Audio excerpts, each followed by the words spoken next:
Hi all, welcome to electrical Eduzone. അപ്പോൾ നമ്മൾ BSNL വീണ്ടും ഒരു നോട്ടിഫിക്കേഷനുമായിട്ടാണ് വന്നിട്ടുള്ളത്. ഇപ്രാവശ്യം വിളിച്ചിരിക്കുന്ന പോസ്റ്റിൻ്റെ പേര് ജൂനിയർ ടെലികോം ഓഫീസർ എന്നാണ്, JTO എന്നാണ്. ഇത് 2020 കാലഘട്ടം വരെ ഗേറ്റ് വഴി ഡയറക്റ്റ് റിക്രൂട്ട്മെൻറ്റ് നടത്തിയിരുന്ന ഒരു പോസ്റ്റാണിത്. ഗേറ്റ് സ്കോർ വഴി റിക്രൂട്ട്മെൻറ്റ് നടത്തിയൊരു പോസ്റ്റാണിത്. പിന്നെ കുറച്ച് കാലം റിക്രൂട്ട്മെൻറ്റ് കാര്യങ്ങളൊന്നും ഉണ്ടായിരുന്നില്ല. അപ്പോൾ ഇപ്പോൾ അവർ വീണ്ടും ഡയറക്റ്റ് റിക്രൂട്ട്മെൻറ്റിലേക്ക് പോയിട്ടുണ്ട്.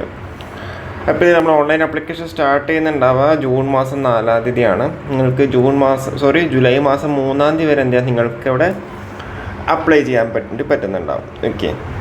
പിന്നെ അവരവിടെ ടെൻറ്റേറ്റീവായിട്ട് എക്സാം മന്ത് പറഞ്ഞിട്ടുണ്ട്. അത് ഓഗസ്റ്റ് മാസം ആയിരിക്കും എന്നുള്ള രീതിയിലാണ് അവരവിടെ എന്തെങ്കിലും ടെൻറ്റേറ്റീവായിട്ട് പറഞ്ഞിട്ടുള്ളത്. അതേപോലെ നിങ്ങൾക്ക് എന്തെങ്കിലും എഡിറ്റിംഗ് ഒക്കെ ഉണ്ടെന്നുണ്ടെങ്കിൽ ഒരു എഡിറ്റിംഗ് പീരീഡ് അവിടെ കൊടുത്തിട്ടുണ്ട്, ജൂലൈ മാസം 11-ാം തീയതി വരെ എന്നുള്ള രീതിയിൽ.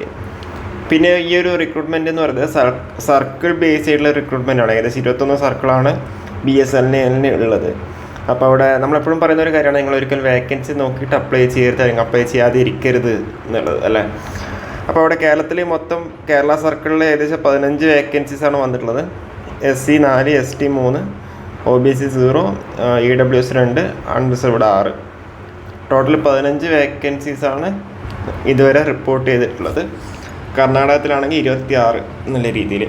അപ്പോൾ നിങ്ങൾക്ക് അവിടെ പ്രിഫറൻസ് കൊടുക്കാനുള്ളൊരു ഓപ്ഷൻ ഉണ്ട്. നിങ്ങൾക്ക് ഏത് സർക്കിൾ, കേരള സർക്കിളും കർണാടക സർക്കിളും വേണമെന്നുണ്ടെങ്കിൽ ഫസ്റ്റ് കേരള സർക്കിൾ, രണ്ടാമത് കർണാടക സർക്കിൾ എന്നുള്ള രീതിയിൽ നിങ്ങൾക്ക് അവിടെ പ്രിഫറൻസ് കൊടുക്കാനുള്ളൊരു ഓപ്ഷൻ ഉണ്ട്. പിന്നെ അവിടെ സ്കെയിൽ ഓഫ് പേ വന്നിട്ടുള്ളത് നമ്മൾ 16,400 തൊട്ട് 40,500 വരെ എന്നുള്ള സ്കെയിൽ ഓഫ് പേ ആണ് വന്നിട്ടുള്ളത്. പിന്നെ നമുക്കവിടെ ക്വാളിഫിക്കേഷനിലൊക്കെ വരാം. നമ്മൾ നേരത്തെ പറഞ്ഞ പോലെ നിങ്ങൾക്ക് പ്രിഫറൻസ് ഏത് സർക്കിളാണോ വേണ്ടത് ആ ഒരു സർക്കിളിൻ്റെ പ്രിഫറൻസ് കൊടുക്കാനുള്ള ഒരു ഓപ്ഷൻ അവിടെ ഉണ്ട്. പിന്നെ നിങ്ങൾക്ക് അവിടെ ഒരു ബോണ്ട് ഉണ്ട്. ഏകദേശം 6 ലക്ഷത്തോളം രൂപയുടെ ഒരു ബോണ്ടാണ് അവരോട് പറഞ്ഞിട്ടുള്ളത്. നിങ്ങളവിടെ ജോയിൻ ചെയ്യുമ്പോൾ ആ ഒരു ബോണ്ട് ഉണ്ട്. പിന്നെ അവിടെ ഏജ് ലിമിറ്റ് എന്ന് പറയുന്നത് 30 വയസ്സ് വരെയാണ് അവിടെ ഏജ് ലിമിറ്റ് ഉള്ളത്. പിന്നെ കറസ്പോണ്ടിങ് SC, ST, OBC കാൻഡിഡേറ്റ്സിന് 3-ഉം 5-ഉം വർഷം ഏജ് റിലാക്സേഷൻ അവരോട് പറഞ്ഞിട്ടുണ്ട്. ഇതിൽ സെലക്ഷൻ പ്രോസസ് എന്ന് പറയുന്നത് ഒരു കമ്പ്യൂട്ടർ ബേസ്ഡ് ടെസ്റ്റ് ആയിരിക്കും ഉണ്ടാവുക. പക്ഷേ അതിൽ തന്നെ ഒരു കമ്പ്യൂട്ടർ ബേസ്ഡ് ടെസ്റ്റ് ആണെന്നുണ്ടെങ്കിൽ അത് 3 സെക്ഷനായിട്ടാണ് ഉള്ളത്. 3 സെക്ഷനായിട്ടുള്ള ഒന്ന് ജനറൽ എഞ്ചിനീയറിംഗ് സ്ട്രീം 1, അതേപോലെ എഞ്ചിനീയറിംഗ് സ്ട്രീം 2, പിന്നെ ജനറൽ എബിലിറ്റി ടെസ്റ്റ് ആപ്റ്റിറ്റ്യൂഡാണ് വരുന്നത്. അപ്പോൾ 3 സെക്ഷനായിട്ടാണ് ഉള്ളത്. അപ്പോൾ ഡീറ്റെയിൽഡ് സിലബസും കാര്യങ്ങളൊക്കെ നമുക്കവിടെ പറയാം. ഇതിൽ മാർക്ക് ഡിസ്ട്രിബ്യൂഷൻ ഈ ഒരു രീതിയിലാണ്. അതായത് എഞ്ചിനീയറിംഗ് സ്ട്രീം സെക്ഷൻ 1-ൽ 50 ക്വസ്റ്റ്യൻസും 200 മാർക്കുമാണ്. സെക്ഷൻ 2-ൽ 50 ക്വസ്റ്റ്യൻസ് 200 മാർക്ക്. ജനറൽ എബിലിറ്റി ടെസ്റ്റിൽ 20 ക്വസ്റ്റ്യൻസും 80 മാർക്കും. ടോട്ടൽ 3 മണിക്കൂറാണ് എക്സാം ഡ്യൂറേഷനായിട്ട് വന്നിട്ടുള്ളത്. 1/3 അവിടെ നെഗറ്റീവ് മാർക്കിംഗ് ഉണ്ട്. 480 മാർക്സും 120 ക്വസ്റ്റ്യൻസുമാണ് ഉള്ളത്. 3 മണിക്കൂറാണ് എക്സാം ഡ്യൂറേഷനായിട്ട് പറഞ്ഞിട്ടുള്ളത്. ഇത് ഒറ്റൊരു ഷിഫ്റ്റിലായിട്ടായിരിക്കും നടത്തുന്നുണ്ടാവുക. എക്സാമിനേഷൻ സെൻറ്റർ കേരളത്തിലുണ്ട്.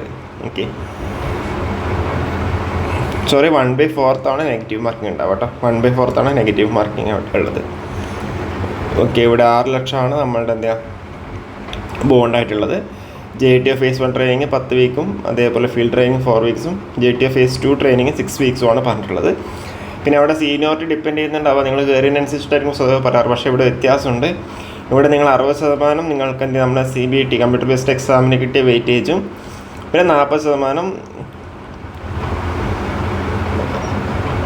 നമ്മുടെ പ്രീ അപ്പോയിൻമെൻറ്റ് Phase 1 ട്രെയിനിങ്ങിനെ ബേസ് ചെയ്തിട്ടുള്ള ഒരു വെയിറ്റേജ് നോക്കിയിട്ടുള്ള ആയിരിക്കും അവരവിടെ സീനിയോറിറ്റി ഡിറ്റർമൈൻ ചെയ്യുന്നുണ്ടാവുക. ആ ഒരു രീതിയിലുള്ള സീനിയോറിറ്റി ആണെന്ന് നോട്ടിഫിക്കേഷനിൽ പറഞ്ഞിട്ടുണ്ട്. 2,000 രൂപയാണ് അപ്ലിക്കേഷൻ ഫീ വന്നിട്ടുള്ളത്. ഈ അൺറിസർവ്ഡ് OBC EWS കാൻഡിഡേറ്റ്സിൻ്റെ കേസിൽ 1000 രൂപയാണ് SST PWD കാൻഡിഡേറ്റ്സിൻ്റെ കേസിൽ. അതേപോലെ ഈ ഒരു എമൗണ്ട് റീഫണ്ട് ചെയ്യപ്പെടുന്നുണ്ടാവില്ല. നമുക്കവിടെ ക്വാളിഫിക്കേഷനിലേക്ക് വരാം. ക്വാളിഫിക്കേഷൻ എന്ന് പറയുന്നത് bachelors of engineering degree or equivalent from a central government, state government recognised institution അല്ലെങ്കിൽ university in any of the following discipline: telecommunication, electronics, radio, computer, electrical, IT, instrumentation or MSc electronics, MSc computer science ഇതിന് eligible ആണ്. അതേപോലെ higher qualification ഉണ്ടെന്നുണ്ടെങ്കിൽ അവരും eligible തന്നെയാണ്. പിന്നെ അവിടെ syllabus പറഞ്ഞിട്ടുണ്ട്, ഡീറ്റെയിൽഡ് സിലബസ് ആയിട്ട് തന്നെ പറഞ്ഞിട്ടുണ്ട്. നമ്മൾ നേരത്തെ പറഞ്ഞു ഇത് 3 സെക്ഷനായിട്ടാണ് ഉള്ളത് അല്ലേ. അതായത് section 1 engineer section 1, stream section 1, stream section 2 general ability test. Okay, അപ്പോൾ അതിൽ പറയുകയാണെന്നുണ്ടെങ്കിൽ സിലബസ് നോക്കുകയാണെന്നുണ്ടെങ്കിൽ സെക്ഷൻ 1 അവരോട് പറഞ്ഞിട്ടുള്ളത് മെറ്റീരിയൽസ് ആൻഡ് കമ്പോണൻസ്, പിന്നെ section 2 physical electronics, electronic device and ICs, 3-ാം സെക്ഷനിൽ നെറ്റ്വർക്ക് തിയറി, 4-ാമത്തെ ഇലക്ട്രോ മാഗ്നറ്റിക് തിയറി എന്നുള്ള രീതിയിലാണ് അവരോട് ഡിവൈഡ് ചെയ്തേക്കുന്നത്. ഓക്കെ, പിന്നെ 5-ാമത്തത് മെഷറിങ് ഇൻസ്ട്രുമെൻറ്റ്സ്, പിന്നെ 6-ാമത്തെ പവർ ഇലക്ട്രോണിക്സ്. അപ്പോൾ ഇത്രയാണ് എന്തെങ്കിലും സെക്ഷൻ 1 വന്നേക്കുന്നത്. സെക്ഷൻ 2 അനലോഗ് ഇലക്ട്രോണിക്സും അതേപോലെ ഡിജിറ്റൽ ഇലക്ട്രോണിക്സും വന്നിട്ടുണ്ട്. പിന്നെ control system, communication system, microwave engineering, computer engineering, micro processor എന്നുള്ള രീതിയിൽ. ഓക്കെ, പിന്നെ സെക്ഷൻ 3 എന്ന് പറയുന്നത് നമ്മുടെ ആപ്റ്റിറ്റ്യൂഡാണ്, ജനറൽ എബിലിറ്റി ടെസ്റ്റാണ്. അതിൻ്റെ ഡീറ്റെയിൽഡായിട്ട് പറഞ്ഞിട്ടില്ല, അതിലെന്തൊക്കെയാണ് ഇൻക്ലൂഡ് ചെയ്തേക്കുന്നത് എന്നുള്ള കാര്യങ്ങൾ അവിടെ പറഞ്ഞിട്ടുണ്ടല്ല. ഡീറ്റെയിൽഡ് സിലബസ് തന്നിട്ടില്ല. ഓക്കെ, അപ്പോൾ ഇത്രയാണ് നമുക്ക് ഈ ഒരു സിലബസിനെ പറ്റി പറയാനുള്ളത്. പിന്നെ എക്സാമിനേഷൻ സെൻറ്റർ കേരളത്തിലെ തിരുവനന്തപുരമുണ്ട്, കർണാടകത്തിൽ ബാംഗ്ലൂരാണ് പറഞ്ഞിട്ടുള്ളത്. ഓക്കെ, അപ്പോൾ നിങ്ങൾക്ക് അവിടെ എക്സാമിനേഷൻ സെൻറ്റർ ചൂസ് ചെയ്യാനുള്ള ഓപ്ഷൻ ഉണ്ട്. ഓക്കെ, അപ്പോൾ നമ്മളെപ്പോഴും പറയുന്നതാണ് വേക്കൻസി നോക്കിയിട്ട് അപ്ലൈ ചെയ്യാതിരിക്കരുത്, അല്ലെങ്കിൽ അപ്ലൈ ചെയ്യാണ്ട് നിൽക്കരുത്. വേക്കൻസി നിങ്ങൾക്ക് അവിടെ ഒരു വേക്കൻസി മാത്രമേ ആവശ്യമുള്ളൂ.